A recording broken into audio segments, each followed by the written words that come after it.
Hi everyone, welcome back to my channel. I'm Ellie Snake Lady, and today I'm going to be doing an Apollonia breeding season vlog, as it were. So I'm not going to be babbling on too long, but I'm just going to get straight into the video, and yeah, you can see what's what from there on in. So without any further ado, I shall just get straight on with it, and thanks very much for watching.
Let's count these eggs. So we've got 1, 2, 3, 4, 5, 6, 7, 8, 9, 10, 11, 12, 13, 14, 15, 16, 17. So yeah, 17 eggs.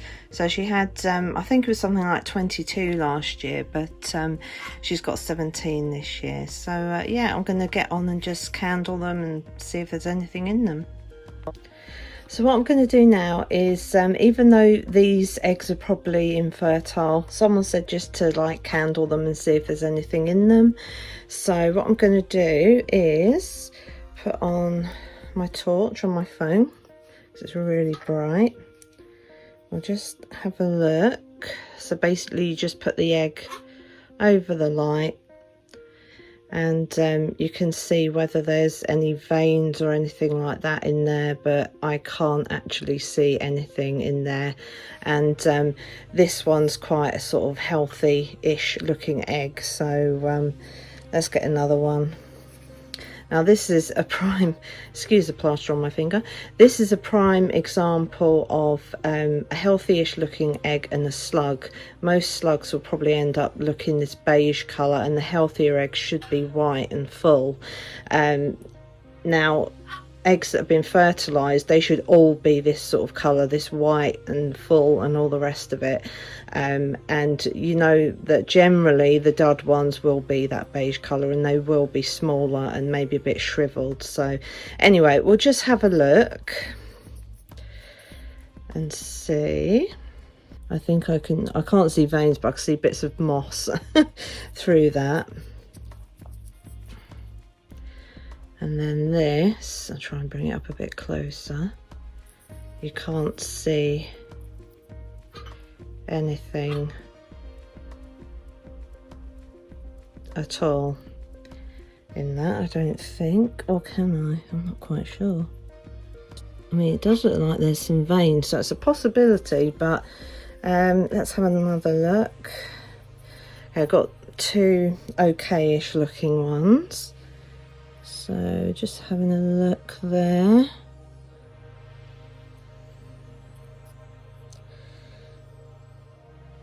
Can't see any veins or anything, not on that one anyway. And this, I think that's just markings on the egg, I don't know. There's like a tiny line in there, I don't know if you can see that little red line.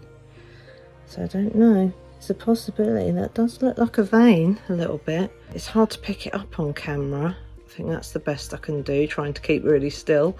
So yeah, that's another possibility. I mean, if these were to actually hatch out, they would be an exact clone of Apollonia. Because she's not been with any males at all. I've definitely made sure that's not been going on.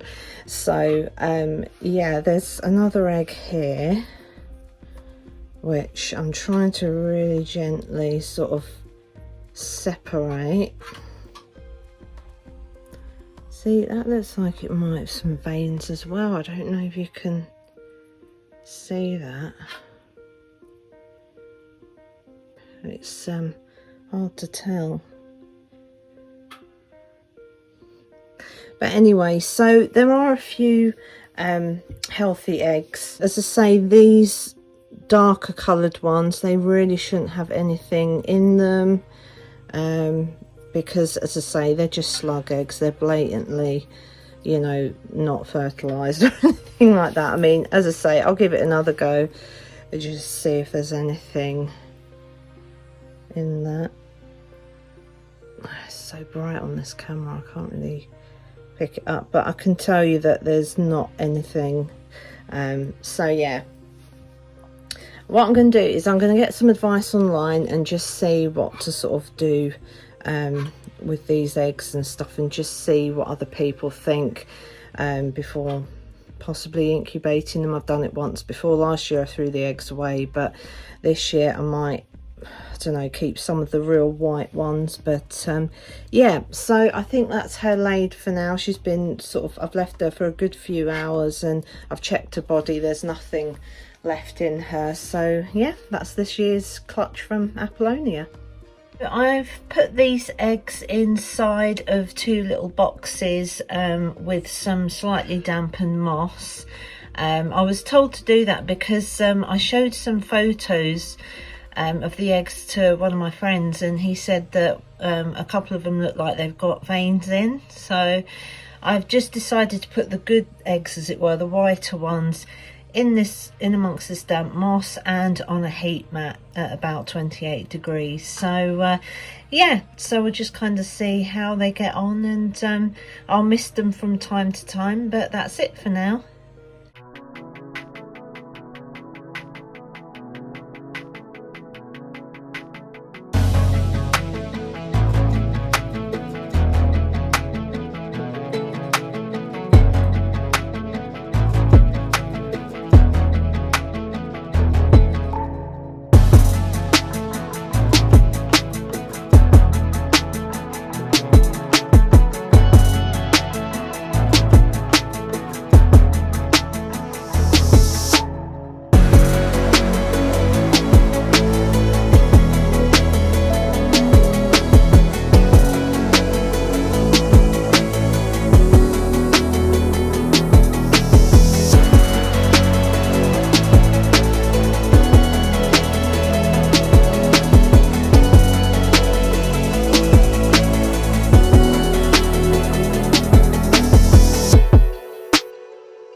So as you can see from that video, Apollonia laid 17 eggs, and I would say 8 of them, the more whiter coloured ones, I've actually saved and obviously put into those little boxes with the moss in. I've put them in there and it's been a few days, and some of them are looking to be a little bit indented. So we'll just see what happens from there. But the reason why I'm keeping them is because a friend of mine and a couple of other people have said that because they can just about see some veins in the eggs, there might be life in there. So I'm just going to incubate them. As I say, the way that I'm doing at the moment, I've got a heat mat, it's on like 28 Celsius, and yeah, they're just in those little boxes and stuff. So and if the eggs look a bit dry, I'll just like mist them with a misting spray. So yeah, so as you can see, I managed to candle the eggs and they sort of looked like they had some little veins in, but even if nothing comes of them, you know, at least I've tried. So but if any of them do hatch, they will be a clone of Apollonia, so I've been told there'll be an exact clone. Apparently corn snakes can, like, I don't know if you call it self-impregnate or whatever, I don't know if there's another word for that, but it's a possibility with Apollonia. So we'll just see. You know, it takes roughly 60 days for these eggs to finally, you know, hatch and all the rest of it. So yeah, I'll just go from there and see what happens, but I'm really pleased. So yeah, that's it for now with Apollonia. I fed her, that's why I've not been handling her during this video. You know, I obviously did the other day when I got the eggs out, but other than that, I decided to leave her alone. I fed her a medium mouse, and I'll be feeding her once a week for the next couple of months, and then I think after that, yeah, she should be fine, and you know, I'll have her out again as normal. But as I say, over the next week or so, I'm just leaving her be, and she can just sort of relax in her vivarium and do whatever she needs to. So yeah, so even though she's eating and I can now handle her if I want to, as I say, I'm just going to leave her alone. So anyway, I think I've covered everything in this video, like with the candling and how I do it and whatnot. So so I'm hoping you've got something out of this video, and if you have, then please like and subscribe, and when you do subscribe, please hit that bell notification and click all so you get notifications of all my latest videos. And if you've got any comments or questions or anything like that, then just pop them in the comments section below and I'll do my best to answer. But for now, from myself and little Apollonia, it is goodbye, and yeah, we'll see you in my next video. Thanks very much for watching.